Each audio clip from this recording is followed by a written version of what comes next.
Time for 7 First Alert weather. Our views have been changing across central Idaho. You can see a little bit more cloud cover building in over the afternoon hours and some brief clearing before we see more clouds start to move over Sun Valley because we've got storms moving up from the south. So we'll see some more cloud cover. It looks like we can even see some of the storms in the distance there looking very dark on the horizon. And we do have some thunderstorms across the Twin Falls and Magic Valley area. However, some of the stronger ones are favoring the east of that area. So not directly all in Twin Falls, but a little bit more towards the east. We are seeing lots of lightning and gusts of up to 45 miles an hour are associated with these storms. And you can see that right now the moisture has passed through Twin Falls, but there is more behind it. So it's a pattern looking to continue as we go through tonight and moving a little bit more up towards Richfield right now. And some of these storms have the potential to be severe storms, which means that they see gusts of wind up to 58 miles an hour or more and possibly some hail.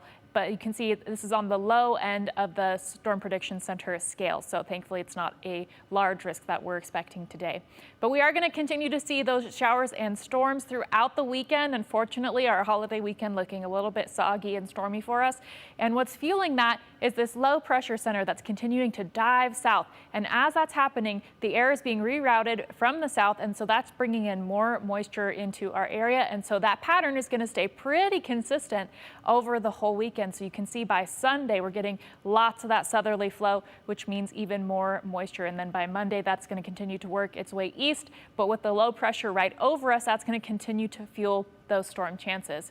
And so today we've again seen some of those warm temperatures and we've got some sunshine in other places right now other than Magic Valley and maybe a little bit more towards Haley right now. But you can see in the 80s overall, it's a pretty pleasant day.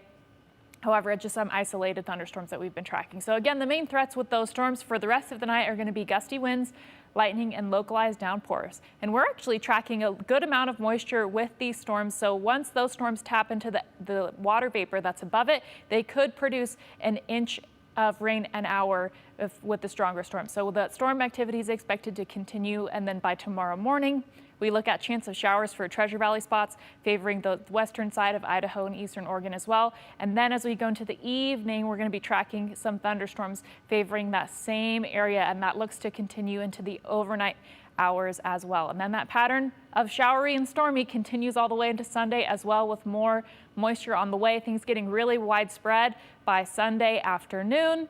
And then you guessed it, we see a little bit more of that on Monday, but then that moisture is going to shift towards the eastern part of the state. And it's not going to be a washout for everybody, but where these storms do end up forming, we will see some of those higher totals. So for mountain spots, and maybe a little bit on the higher side for us. So again, tomorrow, Magic Valley spots are tracking that chance of storms once again. For the mountains, I do think we'll see a little bit more of those isolated storms, but mainly some clouds coloring the whole part of the day for you. And similarly in those lower Treasure Valley spots, that's what we'll see. And then again, we're tracking those afternoon and evening storm chances. So for the Magic Valley, this stormy situation over the next few days will continue, but then looking at Boise, things are a little bit on the lower side for us as far as the storm chances go. We'll be right back with more of the news at 6 after this.